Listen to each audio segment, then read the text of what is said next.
అందరికీ నమస్కారం.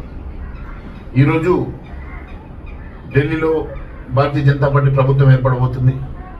నరేంద్ర మోడీ గారి నాయకత్వంలో భారతీయ జనతా పార్టీని ఆశీర్వదించి ప్రజలు పెద్ద ఎత్తున పట్టం కట్టడం ఈరోజు యావత్ భారతదేశం హర్షధ్వానాలతో స్వాగతిస్తూ ఉన్నది.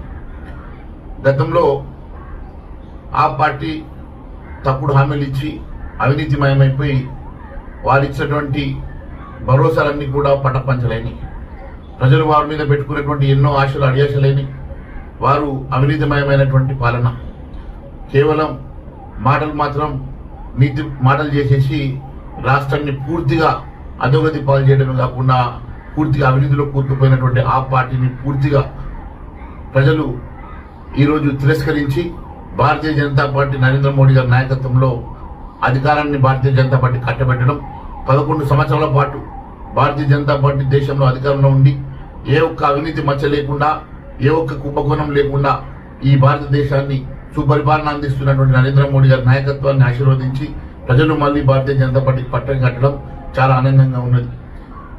ఏ మాదిరిగానైతే తెలంగాణలో గతంలో అవినీతిలో కూరుకుపోయినటువంటి టీఆర్ఎస్ ప్రభుత్వాన్ని గద్దెదించారో, మరి అదే మాదిరి ఈరోజు కాంగ్రెస్ పార్టీ కూడా పూర్తిగా అవినీతిమయమై ఈరోజు ప్రజలంతా కూడా అసహించుకునే పరిస్థితి ఏర్పడ్డది. ఖచ్చితంగా రేపు మళ్ళీ తెలంగాణలో కూడా భారతీయ జనతా పార్టీ వల్లనే న్యాయమైనటువంటి నిజమైనటువంటి ప్రజాపాలన వస్తుందన్న పూర్తి విశ్వాసంతో ప్రజలు భారతీయ జనతా పార్టీ వైపు చూస్తున్నారు. ఎందుకంటే టీఆర్ఎస్ ప్రభుత్వం ఏ రకంగా అవినీతి మయంలో కూరుకుపోయిందో అదే మాదిరి ఈరోజు మరి కాంగ్రెస్ పార్టీ కూడా పూర్తిగా అవినీతిమయమైపోయింది. కాబట్టి ప్రజలు ఆల్టర్నేటివ్ గా భారతీయ జనతా పార్టీ వైపు నరేంద్ర మోడీ గారి నాయకత్వం వైపు చూస్తున్న సంగతి నేను గుర్తు చేస్తా ఉన్నాను.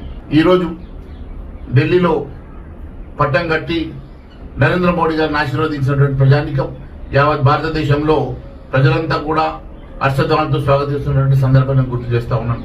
11 సంవత్సరాల పాటు ఏ ఒక్క అవినీతి మచ్చ లేకుండా, ఏ ఒక్క కుంభకోణం లేకుండా ఈ భారతదేశాన్ని పాలించినటువంటి నరేంద్ర మోడీ గారి నాయకత్వాన్ని ఆశీర్వదిస్తూ ప్రజలు ఈరోజు మరి తెలంగాణలో కూడా భారతీయ జనతా పార్టీ నరేంద్ర మోడీ గారి నాయకత్వాన్ని ఆశీర్వదించడానికి సిద్ధంగా ఉన్నారని తెలియజేస్తా ఉన్నాను.